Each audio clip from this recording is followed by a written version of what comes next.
அன்பு தென்றலே கல்வாரி தென்றலே தென்றலே கல்வாரி தென்றலே அசைவாடும் ஆட்கொள்ளும்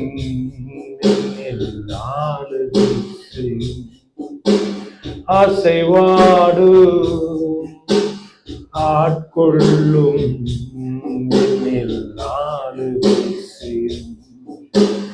அசைவாடும் ஆட்கொள்ளும்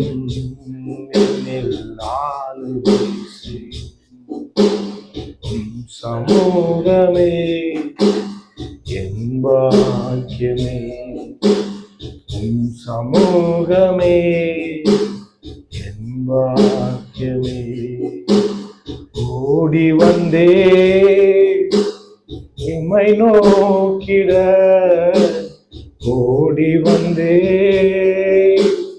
உம்மை நோக்கிட உம் குரல் கேட்க உம் குரல் கேட்க ராஜா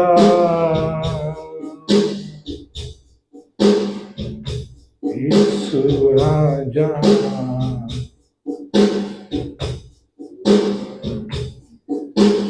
ராஜா இயேசு ராஜா. Oh, Shubala, praise you, Lord. Shabaladruba, Kaladruba, Himbaladruba, Kawaba. Oh, Shubala. Oh, Ribaladruba, Kadruba, Shavama, Himbaladruba, Kawaba. Oh, praise you, praise you, praise you.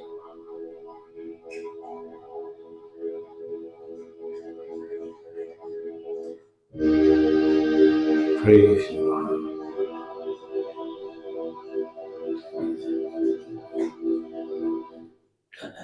Oh, worship you, Lord.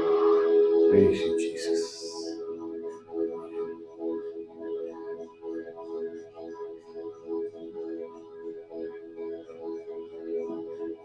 இந்த பாடலை பாடும்போதெல்லாம் தனியாக பாடும்போது கூட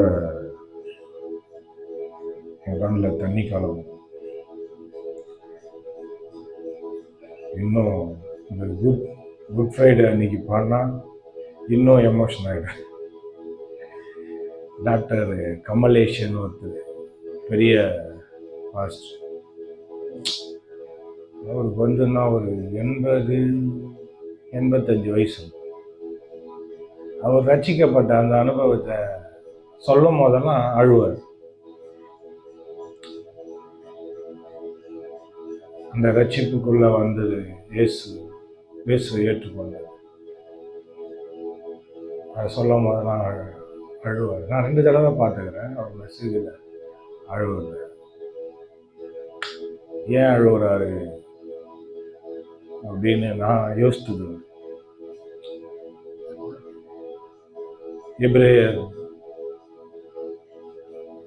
எபிரேயர்ல சொல்றாங்க, எவ்வளவு பெரிதான ரட்சிப்பு. ஆமென் சொல்லுங்க.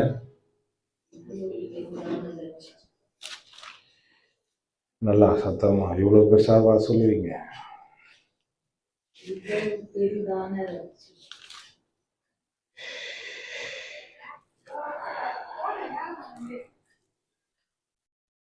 தேவதூதர் மூலமாய் சொல்லப்பட்ட வசனத்துக்கு விரோதமான எந்த செய்கைக்கும் கீழ்ப்படியாமைக்கும் நீதியான தண்டனை வரத்தக்கதாக அவர்களுடைய வசனம் உறுதிப்படுத்தப்பட்டிருக்க முதலாவது கர்த்தர் மூலமாய் அறிவிக்கப்பட்டு பின்பு அவரிடத்தில் கேட்டவர்களாலே நமக்கு உறுதியாக்கப்பட்டதும் அடையாளங்களாலும் அற்புதங்களாலும் பலவிதமான பலத்த செய்கைகளாலும் தம்முடைய சித்தத்தின்படி பகிர்ந்து கொடுத்த பரிசுத்த ஆவியின் வரங்களினாலும் தேவன் தாமே சாட்சி கொடுத்ததுமாயிருக்கிற இவ்வளவு பெரிதான ரட்சிப்பை குறித்து நாம் கவலையற்று இருப்போமானால் தண்டனைக்கு எப்படி தப்பித்துக் கொள்வோம்?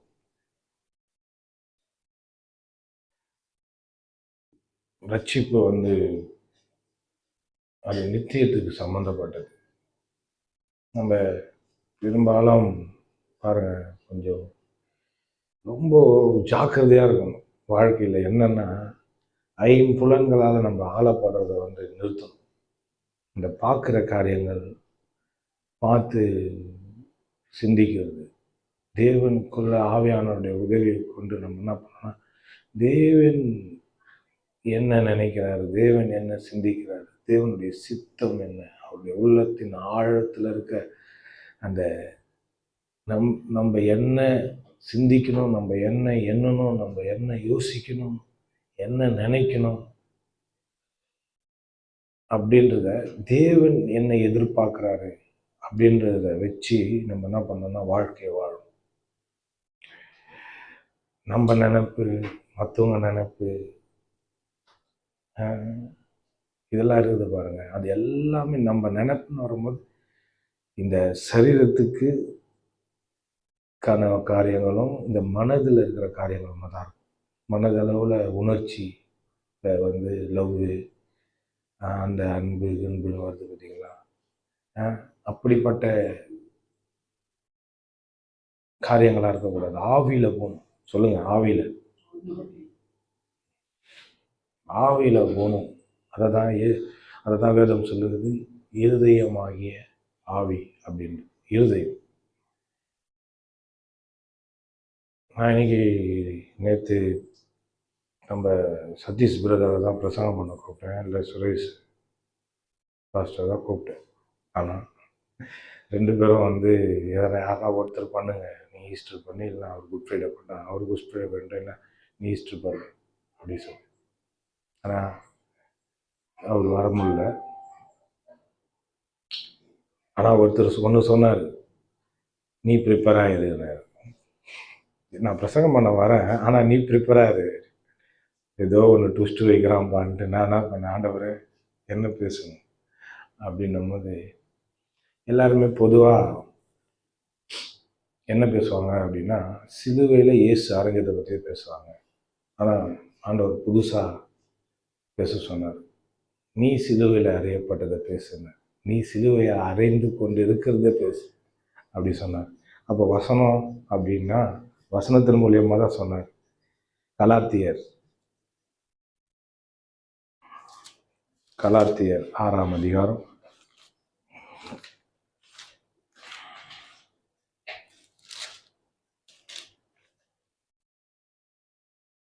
14 வாசிங்க. கலாத்தியர் 6ஆம் அதிகாரம் 14வது வசனம். Oh, Shibila, praise you, Jesus. Shabala Duruba Kalandara Hetara Kuruturuba Shaboma. Oh, praise you, Lord. வாசிங்க. பக்கம் 263.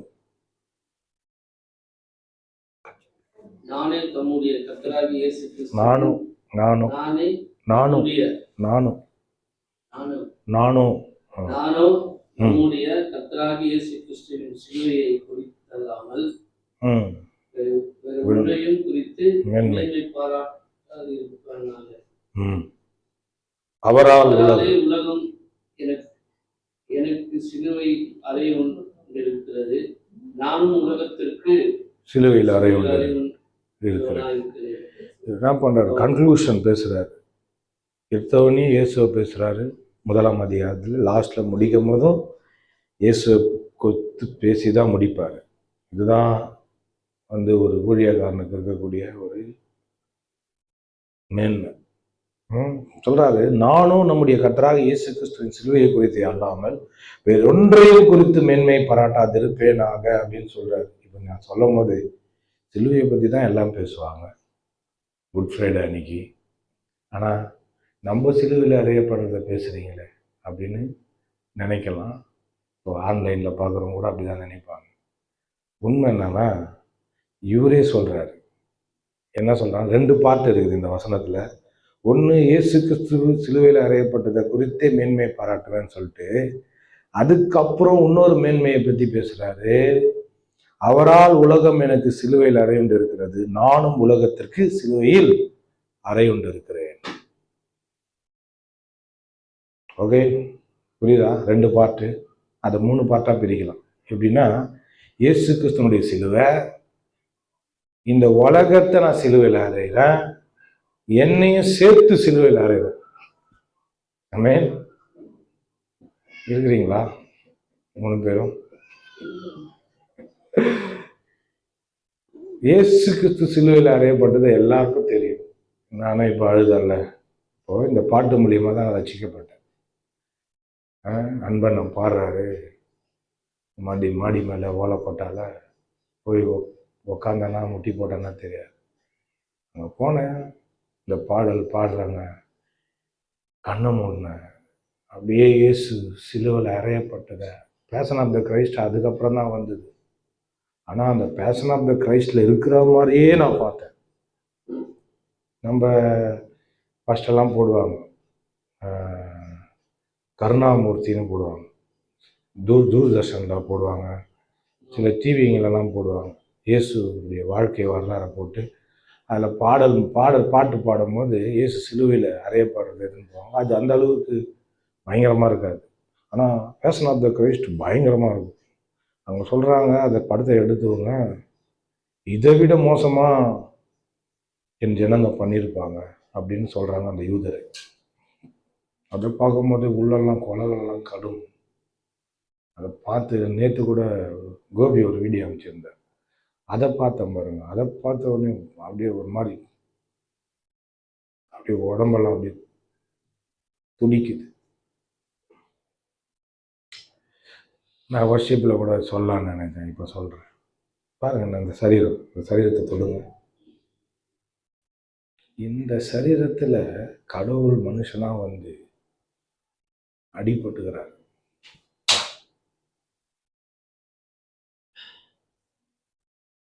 சங்கீதத்தில் போட்டிருக்கு, அவர் புழுதியிலிருந்து உயர்த்தி குப்பையிலிருந்து எடுத்து ராஜாக்களோடும் பிரபுக்களோடும் உட்கார வைக்கிறாங்க. அதுக்கு மேலே இருக்கிற வசனத்தை நான் நேற்று படித்தேன் பாருங்க. தேவன் தம்மை தாழ்த்துறாருன்னு வருது. தேவன் தம்மை தாழ்த்தி இறங்கி மனுஷங்கிட்ட வராருன்னு வருது. எடுத்து வாசிப்போம். சங்கீதம் 103 104 நினைக்கிறேன்.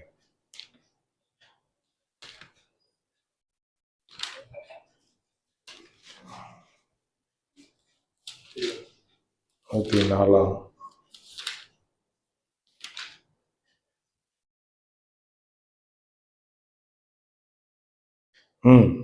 113 742 பக்கம், 113வது சங்கீதம் 6வது வசனம். அவர் வானத்திலும் பூமியிலும் உள்ளவர்களை பார்க்கும்படி தம்மை தாழ்த்துகிறார். கடவுளே தாழ்த்துறாரு.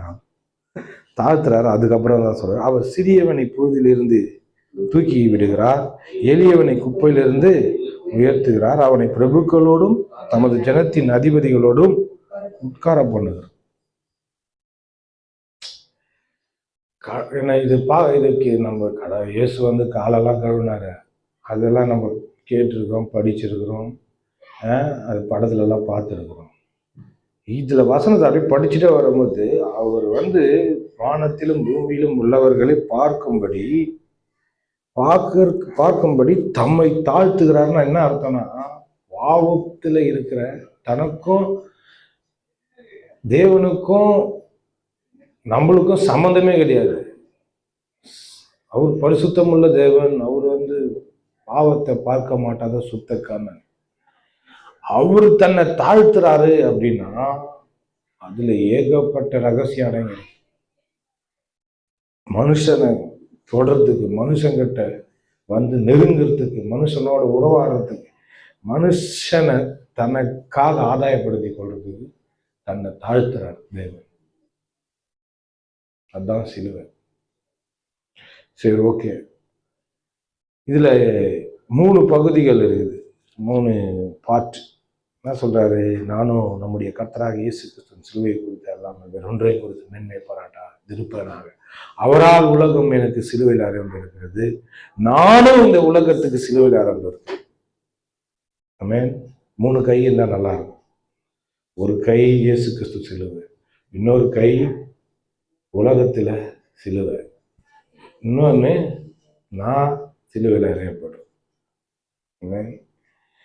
இங்க நானோ அப்படின்றார். நானோ அப்படின்னா மற்றவங்கெல்லாம் வெளிப்பிரகாரமான காரியங்களை கொடுத்து மேன்மை பாராட்டுவாங்க.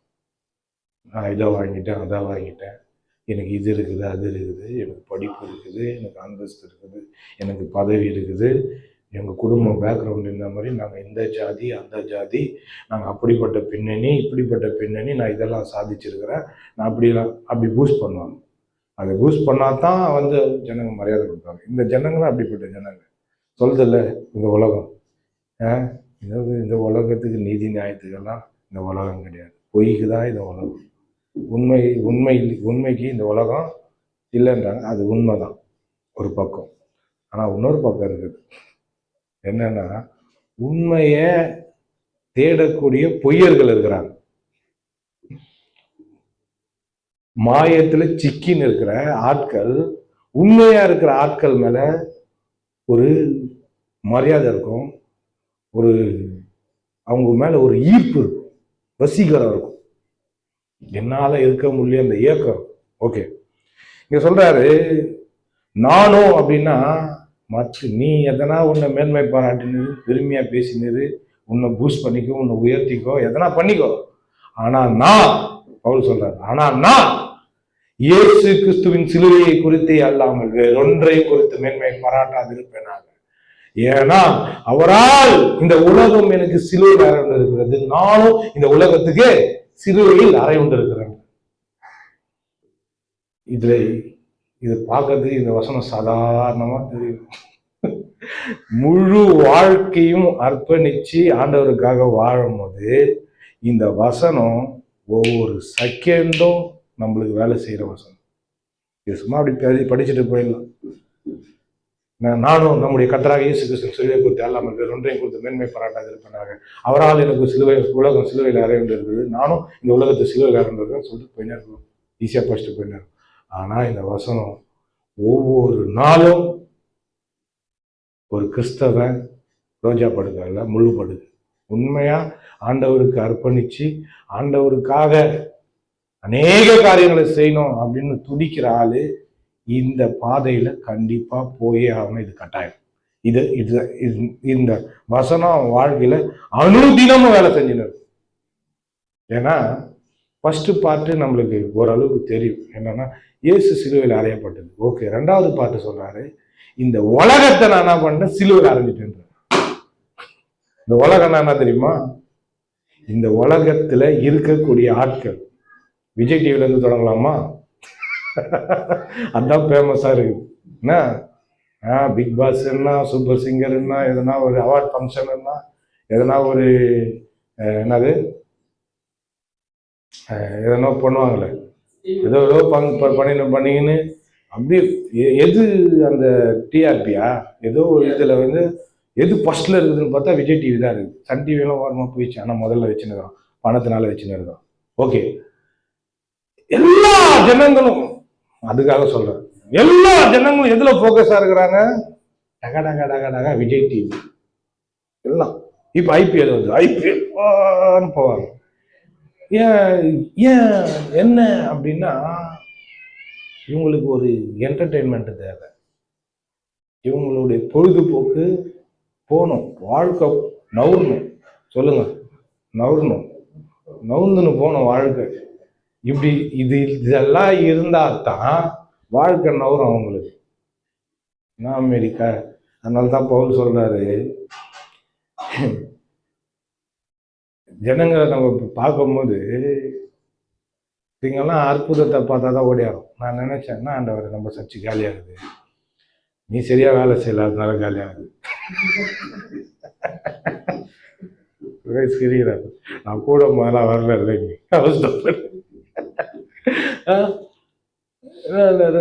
பாருங்க, வெளி பிரகாரமான காரியங்களை நல்லா ஏற்றுக்கொள்ளக்கூடிய ஜனங்கள். இப்போ ஒரு அற்புதம், ஒருத்தர் ஊனமானவனை நம்ம சந்திலேயே ஒருத்தர் இருக்காங்க, இங்கெல்லாம் 2 பேர் இருக்காங்க, இங்க எத்தனை பேர் இருப்பாங்க?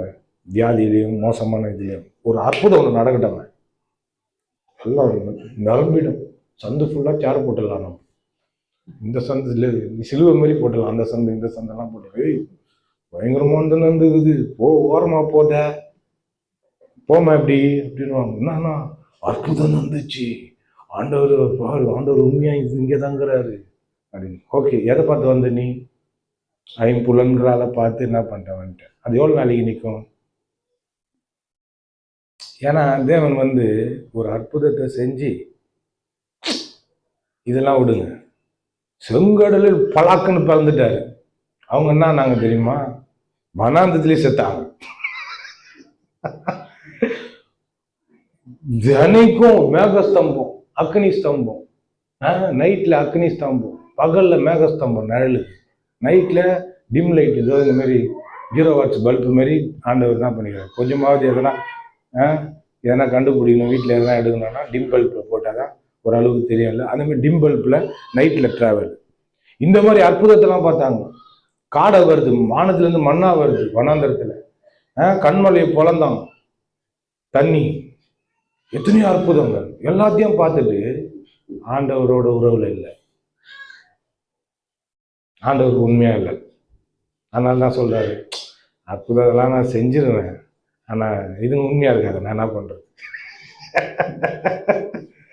இப்படி பார்த்துட்டு அப்படி வந்துட்டு ஆண்டவர் 5 அப்பம் 2 மீன் என்ன பண்ணாரு, பிச்சு பொடிங்க போ சாப்பிடுனாரு. லபக்குன்னு மூழ்கிட்டு மறுபடியும் இன்னொரு தருவாரான்னு ஓடியாது. இந்த அற்புதம் இருக்கட்டும்,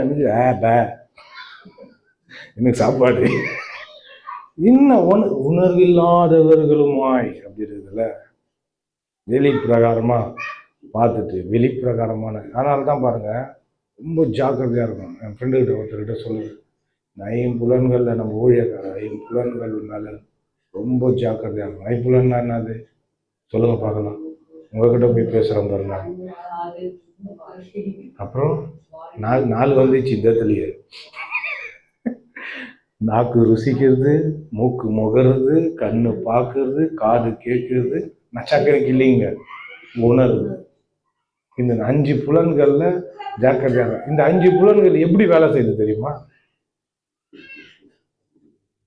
இந்த 5 புலன்களும் ஆவியை கட் பண்ணி இதுல அதிகமான சரீரத்துக்கும் மனதுக்கும் அதிகமான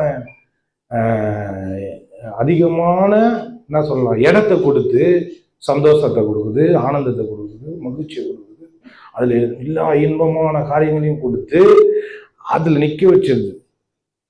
இந்த ஆவி அப்படின்னா போடா பாவின்னுவாங்க நம்மள. ஆவின்னா எனக்கு இதுதான் முக்கியம், எனக்கு இதுதான் ரொம்ப நல்லா இருக்குது அப்படின்னு சொல்லி ஓடுவாங்க. இந்த 5 புலன்கள் என்ன பண்ணுதுன்னா மனுஷனை கடவுளை போல சிந்திக்க விடாம சாத்திருவாங்க. அது வெளியே கேட்கும், அது பரவாயில்ல. கடவுளை பிரைஸ் எல்லாம், ஆமா அது கேட்கல விடு. கடவுளை போல சிந்திக்க விடாம, கடவுளை பத்தி தெரியாம, ஆண்டவரை பத்தி தெரியாம, ஆண்டவருடைய சித்தம் என்னன்னு தெரியாம நம்மள என்ன பண்ணுது, அரெஸ்ட் பண்றது. அதனால்தான் சொல்றாரு, உலகத்தை நான் சிலுவையில் அறையிறேன். இந்த மாதிரி இன்பங்கள், இந்த மாதிரி வசீகரங்கள், இப்படிப்பட்ட காரியங்கள் தேவனுக்கு மாம்ச சிந்த விரோதமான, தேவனுக்கு விரோதமான பகை. இந்த சரீரத்துக்கு அடுத்த காரியங்கள் எல்லாமே, இந்த சரீரத்துக்கு அடுத்த காரியங்கள், வெளிப்பிரகாரமான காரியங்களை பார்த்து பேனு நின்றுவான். அப்படின்னு ஏய் போ கர்மா, கர்மத்தை போட்டுன்னு வந்து என்கிட்ட காட்டின்னு போவே. இதெல்லாம் மயங்க 4 வேற ஒருத்தவங்க இருப்பாங்க. ஆனா ஆவில இதெல்லாம் படைச்சவரு செத்தார, அதுல என்ன இருக்குது? இதெல்லாம் உண்டாக்குனத வச்சு ஒருத்தன் வந்து பிரம்மாண்டமா நிற்கும் போது, ஒருத்தன் பிரம்மாண்டமா பாருங்க. எல்லாம் அவ்வளோ சொல்றாங்க, 2500 வருஷமா 2400 வருஷமா ஒரு நாளைக்கு 1 கோடி செலவு பண்ணானா அவன் இவ்வளவு நாள் உயிர் வாழறான். 2500 வருஷம் அவ்வளோ பிரம்மாண்டமா இருக்கிறான். அவனை பார்த்து அவங்க வந்தானா போதும் ஆன்னு பார்ப்பாங்க. ம் இப்போ எதனா ஒரு காரோ எதனா ஒரு நகை எதனா போட்டுன்னு போயிட்டா ஆன்னு பார்ப்பாங்க. ஏன்னா அதனால தான் ஆண்டவர் இதில் துக்கப்படுறாரு. இந்த உலகம், இந்த உலகத்துக்கான காரியங்கள், இந்த உலகத்தின் மேலே ஒரு மயக்கம், இந்த உலகத்தில் இருக்கிற இது மேலே வந்து ஒரு ஈர்ப்பு, இதெல்லாம் தேவன் இருக்கிறாரு. இதை சிலுவையில் அறையணும். இன்னொன்று சுயம் ஒன்று இருக்குது. அதில் தான் இப்போ நான் போராடின்னு இருக்கிறேன். இந்த சுயம் இருக்குது பத்தியா, நான் என்ன விரும்புகிறேனோ, நான் எனக்கு எது பிடிக்குதோ, எனக்கு எதில் ஆசை அதிகமாக இருக்குதோ, எனக்கு விருப்பம் எதில் அதிகமாக இருக்குதோ, எனக்கு என்ன தோணுதோ அது தான் செய்யணும் அப்படின்னு வரும் சுயம். எனக்கு என்ன ஜாய்ஸ்மித் சூப்பரா சொல்லுவாங்க. என்னை பற்றி என்ன பொம்மையை திருவி விட்டு இந்த வாரத்து பொம்மை ஏதோ ஒரு பொம்மை ஒன்று வச்சிருந்தேன், கோய் குஞ்சு பொம்மை. அது திருவி விட்ட உடனே டொக் டொக் டொக் டொக் டொக் டொக் டொக்குன்னு ஓடுது. இவங்க நல்லா போட்டுன்னு திருவிக்கிறது. எனக்கு இது வேணும், அது வேணும், இப்படி வாழணும், அதை வாங்கணும், இது இப்படி இருக்கணும், ஐயோ அவர் அது மாதிரி ஆயிட்டாரு, நானும் இந்த மாதிரி ஆகணும், அவள் அது மாதிரி ஆயிட்டால, நானும் இந்த மாதிரி வாங்கணும். அப்படியே திருவி அதுக்காக ஓடினது. என்னை பற்றி என்ன, அதை வாங்கணுமே, இதை வாங்கணுமே, அதை வாங்கணுமே, ஐயோ அவங்க அப்படி ஆயிட்டாங்களே, நானும் இந்த மாதிரி ஆகணுமே, ஆகலையே, ஐயோ எவ்வளோ நேரம் ஆகும், இன்னும் எவ்வளோ நேரம் ஓடணும், அப்படியே ஓடினது. அப்பா நின்று டக்கு மறுபடியும் திருவு, என்ன நின்ட்டேன், ஓடு மறுபடியும் திருவு. சோர்ந்து போயிட்டோமா, நான் தோத்துட்டேன். நான் இல்லை நான் மறுபடியும் ஓடு திருவி ஓடினது. என்னை பற்றி என்ன, கடவுளை பற்றினா ஆவியில் செத்து கிடக்குறேன் நான் எப்படி சிந்திக்கிறது? இருதயத்தை பற்றி தெரியாத. அப்புறமா வழிபட போயிட்டு சில ஆளுங்கள்லாம் கூப்பிட்டேன், சில நம்ம சொந்தக்காரங்களை நான் யோசித்தேன், நம்ம கூப்பிடுறோம், இங்கே வந்தால் ஜீவன் விளங்குது, ஜீவன் வெளிப்படுது, தேவனுடைய வல்லமை இந்த இடத்துல கிரியேட் செய்யுது, ஆவியானவர் சில காரியங்களை வெளிப்படுத்துறாரு, உன் இருதயம் மாற்றப்படும், உன்னுடைய வாழ்க்கை நன்மையை நோக்கி ஓடும், நன்மையை நோக்கி உன்னை புஷ் பண்ணுவார் தேவன். தீமைக்கு தூரமா இருப்ப, கொடுமைக்கு தூரமா இருப்ப, நீதியினால் சிறப்பட்டிருப்பீங்க வந்தா. இப்ப நம்ம கூப்பிடுறோம், வரல, இப்போ எதனா ஒரு பிரச்சனை வரும், கண்டிப்பா வரும், கண்டிப்பா வரும். அப்ப நம்மளை கூப்பிடுவாங்க, நம்ம என்ன பண்ணோம், நீ அன்னைக்கு இருந்தல்ல வீட்டில், அதே மாதிரி நானும் இருந்துக்கிறேன் போ அப்படின்னா, அந்தமாதிரி சொல்லக்கூடாதுன்னு சொன்னார். இறக்கத்தை காட்டு, கிருபியாயிரு. நம்ம ஜனங்க அப்படிதான் இருப்பாங்க. நான் நேற்று ஒரு தம்பிக்கிட்ட பேசின்னு இருக்கும்போது சொன்னேன், நான் சர்ச்சைக்கு போகிற ஜனங்கள்லாம் சரியில்லைண்ணா. ஆமாம், இவங்கெல்லாம் ரொம்ப பாஸ்டர் புள்ளிங்கப்பா, நம்ம பேர் இழக்கிறதுலாம் ஒழுங்காக இருக்கிறதுக்கு. இவங்கெல்லாம் கான்வென்ட்ல படிக்கிறாங்க, ஒழுக்கத்தை சொல்லி ஒழுங்காக இருக்கிறது. எல்லாம் நம்ம தப்பான பேக்ரவுண்ட்லேருந்து வந்து வரும், எல்லாம் அப்படி தான் ஒழுங்கினமாக தான் இருப்பாங்க. நம்ம எல்லாத்தையும் பர்ஃபெக்டாக எதிர்பார்த்துட முடியாது, கொஞ்ச நாள் ஆகும். இல்லை ரொம்ப நல்லா சாரி அப்படின்ட்டு தப்பா சொல்லிட்டு, ரொம்ப நாள் ஆகும், நீ பொறுமை. அதனால தான் ஆண்டவர் சொல்றாரு, நீடிய பொறுமையா இருக்கிறார். ஆமென். அவர் நீட்டு மூக்கம் அவருக்கு, நீட்டு மூக்கம் அவருக்கு. அப்போ இந்த உலகத்தை என்ன பண்ணணும், நம்ம சிலுவையில் அறியணும், சேர்த்து. நம்ம அந்த சுயம் சொன்னோம் பார்த்தீங்களா, அது ரெண்டாவது வருது. இந்த உலகத்துல இருக்கிற காரியங்களெல்லாம் தூக்கி சிலுவையில் அரைஞ்சாதான் நீ என்ன பண்ணுவ, தேவனுக்கு ஏற்ற விதத்துல வாழ்வ. எனக்காக தன்னுடைய மகிமையும் மகத்துவத்தையும் தன்னுடைய எல்லா விதமான பிரம்மாண்டத்தையும் தேவன் விட்டு வந்து எனக்காக எந்த அளவுக்கு தன்னை தாழ்த்தணுமோ, எந்த அளவுக்கு இறங்கணுமோ, அளவுக்கு இல்லை அளவுக்கு மிஞ்சி இறங்கின நரகத்துக்கே போயிட்டாரு. எக்ஸ்ட்ரீம்கா போய் நம்மளுக்காக எல்லாத்தையும் செஞ்சு இருக்கு. நம்ம என்ன பண்றோம் அப்படின்னா, இந்த உலக காரியங்கள் நம்மளை மயக்கும். அதனாலதான் இயேசு அந்த ஓமையில சொல்றாரு, சிற்றின்பங்கள் இந்த உலகத்தினால் வர ஐஸ்வர்யத்தின் மயக்கம் அப்படின்றார். இதெல்லாம் என்ன பண்ணுது? வசனத்தை நெருக்கி போடுது. ஏன் ஜனங்க வந்து நிறைய பேர் உண்மையா இல்லைன்னா அப்படிதான் இருப்பாங்க. ஒரு சிலர் மட்டும்தான் கரெக்டாக இருப்பாங்க. அந்த ஒரு சிலரை தான் நம்ம என்ன பண்ணணும்? ஒழுங்காக்க பார்க்கணும். நான் பைபிள் காலேஜில் படிச்சுட்டு இருக்கும்போது ஒரு 120 பேர்கிட்ட இருப்பாங்க. அதில் சொல்லுவார் பாஸ்டர், இங்கே யார் யார் ஊழியம் பண்ணுவாங்கன்னு எனக்கு தெரியும். எனக்கு ஒரு 5 பேர் 10 பேர் இருந்தால் போதும். அவங்களுக்காக தான் நான் பண்ணுறேன் அப்படின்னுவார். அவங்க நல்லா தெரிஞ்சுன்னே பண்ணுறாரு. ஏன் 120 பேர்னா ஒரு இதை காட்டுறதுக்கு, பிரம்மாண்டத்தை காட்டு. இன்னும் எத்தனை பேர் வராங்க உங்கள் பைபிள் காலேஜில்? 10 பேர் வராங்கன்னா எப்படி இருக்கும்? அசிங்கமாக இருக்கும். ஆனால் அதுதான் உண்மை. ஒரு 20-30 பேர் தான் உண்மையாக இருக்கிறாங்க. இவன் சொல்கிறான் சோதரன், இவன் சொல்கிறான், எலியா சொல்கிறான், பேர் பாகால எங்க கத்தவனா சொல்ல அந்த பொண்ணு பாகால பேர் பாகால வனங்கிற இஸ்ரவேல் ஜனங்க எல்லாருமே போயிட்டாங்க ஆண்டவர். ஆண்டவர் சொல்லாடே, நீ மாறு தட்டிக்காத, நீ ஒருத்த மட்டும் தான் இருக்கிறான்னு, எனக்காக இருக்கிறான்னு. பாகால வணங்காத 7000 பேரை நான் தனியாக வச்சுக்கிறேன்றார் கத்து. அந்த மாதிரி ஜனங்களுக்கு தான் நான் வந்துக்கிறேன். எனக்கு தெரியும் யார் யார் உண்மையாக இருப்பா, யார் யார் உத்தமத்தில் நடப்பா, யார் யாருக்கு வார்த்தை போது, யார் யாராவது தேவனுக்கு வருவேன்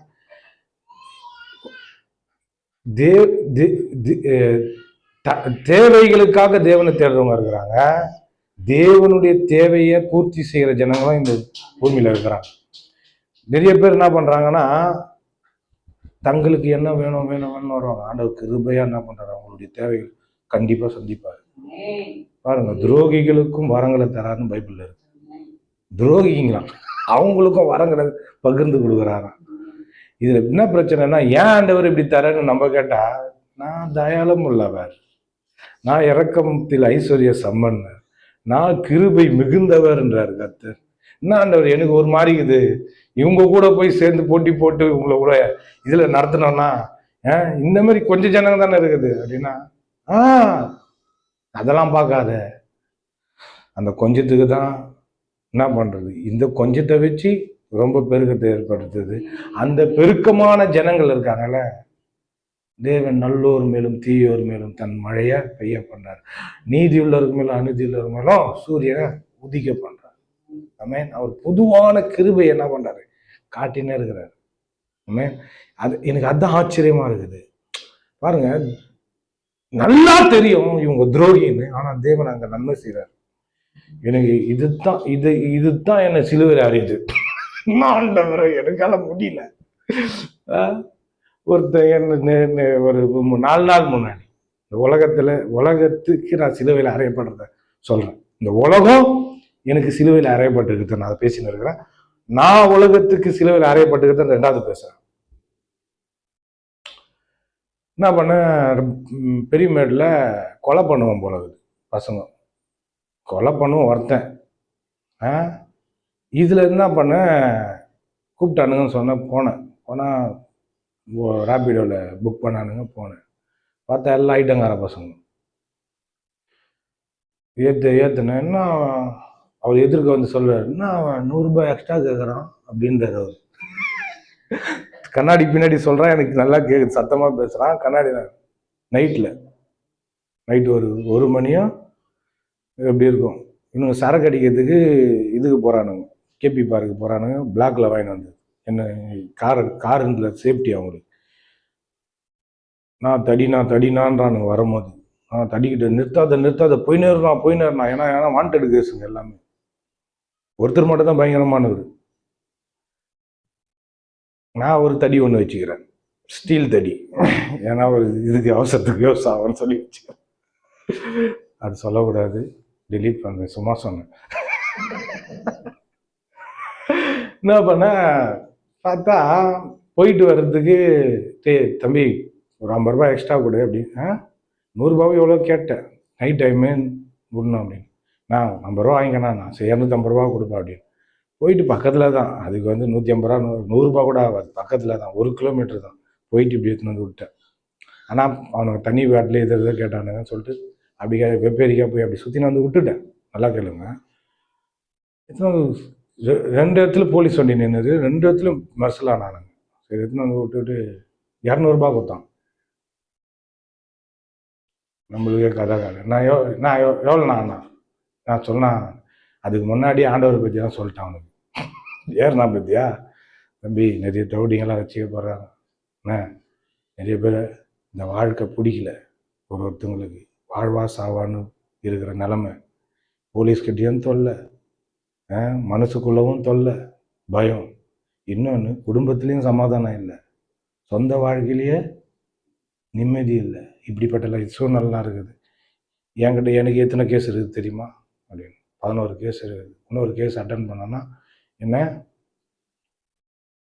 ஒரு இதில் இருக்குது, அந்த இதில் போட்டுருவாங்க, என்ன குண்டாஸில் போட்டுருவாங்க. நானே மாறி இருக்கேன், ஏசு தான் என்னை மாற்றினார். அதேமாரி ஒரு சூழ்நிலை வரும், நீயே மாறுவே, ஆண்டவரை ஏற்றுக்கோ. ஒரு குறிப்பிட்ட சூழ்நிலைக்கு அப்புறம் நீ சின்ன வயசாக இருக்கிற, அப்படி சூடு ரத்த சூடாக இருக்கும், ஒரு காலகட்டம் வரும், அப்போ நான் சொன்னதை யோசி, இயேசு உன்னை காப்பாற்றுவார் அப்படின்னு சொன்னேன். ஓகே, அதை சொல்லிட்டு அப்புறமா போயிட்டு வரோம். நான் 500 கேட்டேன் பாருங்க, டென்ஷன் ஆகிட்டான். என்னையே ஏமாத்திரியா நீ அப்படின்ட்டு டென்ஷன் ஆகிட்டு 200 கொடுத்துட்டு இவ்வளோதானா அவனுக்கு ஒரு மாதிரி ஆகிட்டானுங்க. என்னத்த மாத்திரக்கத்திர போட்டு டக்குன்னு மாறினானா தெரியல. நான் வானா நீ அப்படின்ட்டு தனியாக கூப்பிட்டானு, தனியாக போனேன். என்னது நீங்கள்லாம் எனக்கு எவ்வளோ ஜூஜிபி அப்படின்னு போயிட்டேன். அவரில் நான் வேணான்னு சொல்லிட்டு 100 எடுத்து கொடுத்து என்கிட்ட இருக்கிற காசை பிடுங்க பார்த்தான். அதுதான் ஹைலைட்டு. அந்தமாரி அட்டம்லாம் நான் பண்ணதே கிடையாது. எவ்வளோ நான் வச்சுக்கிறேன், 100 கொண்டா, சில்லறை கொண்டா, நான் 500 தரேன் அப்படின்ட்டு காசை எடுத்தான் பாருங்க. எடுத்துகிட்டு பேசுகிறேன். காசெல்லாம் வாங்கிக்க வேணாம், நான் போனேன் வச்சுக்கண்ணா, அதை 100 எடுத்து கொடுத்துட்டு, என்னப்பா தம்பி 300 தர, சரி ஒரு 400 நான் கொடுக்குறேன். பக்கத்தில் இருக்குதுன்னா நீ அநியாயமாக கேட்குறியண்ணா, எனக்கு அதுதான் நான் இதுவாகுது அப்படின்ட்டு இதை பிடிங்க வேணா நான் அப்படின்றான். பிடிங்க வேணியா, மொத்தம் 4 பேர் தான். இவரை மட்டும் மொட்டார்னு வச்சோன்னு வச்சுங்க, அவங்களாம் செதறிடுவாங்க. அவங்க யாருன்னா எதுன்னு கதைன்னு தெரியுங்க. ஒரே அமுக்குனா முடிஞ்சிச்சு கதை. இந்த 2-3 பேர் எங்க ஓடுவாங்கன்னு தெரியாது. அவரை வச்சிருந்தா இவங்களால எதுக்குன்னு இருக்குது. இன்னும் ஏமாத்தல. ஆனா நியாயமான காசு 200 தான் ஆகும். ஆனா 100 கொடுத்துட்டான். ஆனா கொடுக்க வந்தான் அவன், 500 கொடுக்க வந்தான். எவ்வளோண்ணா அப்படின்னா, 500 கூட அப்படின்னு. நான் இவ்வளோ கேட்குறேன் அப்படின்ட்டு ஒரு மாதிரி இது ஆயிட்டேன். ஓகே, எனக்கு அவன் சொன்ன வார்த்தை இருக்குது பத்தியா, எனக்கு தாங்கவும் முடியல. நைட்டு நான் வண்டி ஓட்டின்னு வரும்போது அவனுக்கு சரக்கு அடிச்சுட்டு இருக்கிறானு. ஒரு 10 நிமிஷம், ஒரு 1/4 அரை ஹவர் கழிச்சு போனான்னா எல்லாம் பாதியில் இருப்பாங்க. தடி எடுத்துன்னு போய் வச்சு வாங்குன்னு வாங்கி எடுத்து காட்டினான் காசை. எப்படியும் ஒரு 10,000 இருக்கும் போல தோணுது எனக்கு. காரை எங்கன்னா ஓரமாக விட்டு பனியனை சாட்சை போட்டுக்கணும், கார் உள்ளே இருக்குது நம்ம ஐட்டியாலும் எடுத்து போட்டுக்கணும். நான் சந்தூரில் போய் 2-3 வாங்கிட்டு பாயில் இருக்கிற பணத்தை தூக்கின்னு வந்துடலாமான்னு. சிலுவை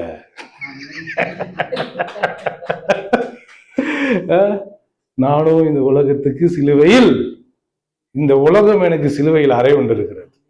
ஆமென். இதுதான் நம்ம சிலுவை. தாங்களை ஆத்திரம் என்னது, ஏன் காசையே நீ பிடுங்குவியா? நீ எவ்வளோ தரா நீ, நான் எதை பார்த்துன்னு வந்துக்கிறேன், எவ்வளோ பேர் அட்டன் பண்ணிட்டு வந்துக்கிறேன், எவ்வளோ சூழ்நிலாம் போயிட்டு வந்துக்கிறேன். எடுத்தோடனே அடிக்கிறான் பத்தியா, அவன் வீக்கு. ஆனால் விட்டுட்டு சிரிச்சினே வரான் பத்தியா, பயங்கரமான டேஞ்சர். நான் டேஞ்சர் தெரில அவனுக்கு. என்னப்பா நான் உங்கள்கிட்ட எவ்வளோ பேசுனேன், நான் பேசுனேன், நான் இப்படி பண்ணிட்டேன் அப்படின்னா, போனா நீ போனா சரக்கு அடிக்கணும், நான் போனா அப்படின்றான். போறேன்பா போறேன், நல்லா இருப்பா அப்படின்ட்டு போயிட்டேன். பாருங்க, உலகம் எனக்கு சிலுவையில் அறை உண்டு இருக்குது. ஏசு அதை தான் செஞ்சிருக்கிறாரு. இப்போ யாருன்னா உங்களை எதனா பேசுனா உங்களுக்கு ஆத்திரம் வருதுன்னா அதையும் சேர்த்து சிலுவையில் அரைஞ்சிட்டாரு. அது செத்து கிடக்குது. அதை சொல்ல வர. நம்ம ஆத்திரம் வருது, எமோஷன் ஆகிறோம், இதனா பதிலுக்கு பேசணுன்ற மாதிரி இருக்குது. அப்படிதான் நான் திடீர்னு பேசுறேன். நான் ரொம்ப பரிசுத்தவான் கிடையாது, நான் கொஞ்சம் தான் லிமிட்டெட் எடிஷன் தான். நீங்க வருது நம்மளுக்கு எதனா பண்ணிடலாமா அப்படின்னு வருது. ஆனா அதையும் இயேசு சிறுத்து சிலுவையில அரைஞ்சிட்டார். நம்மளுக்கு மாம்சீகமா இந்த தேவனுக்கு விரோதமான காரியங்கள் நம்ம வாழ்க்கையில வந்து நம்மளை தூண்டுது, நம்மளை செய்ய வைக்க பார்க்குது அப்படின்னா கொஞ்ச நேரம் நிறுத்துறாத. ப்ளஸ் பண்ணு தம்பி, நான் ப்ளஸ் பண்ணு.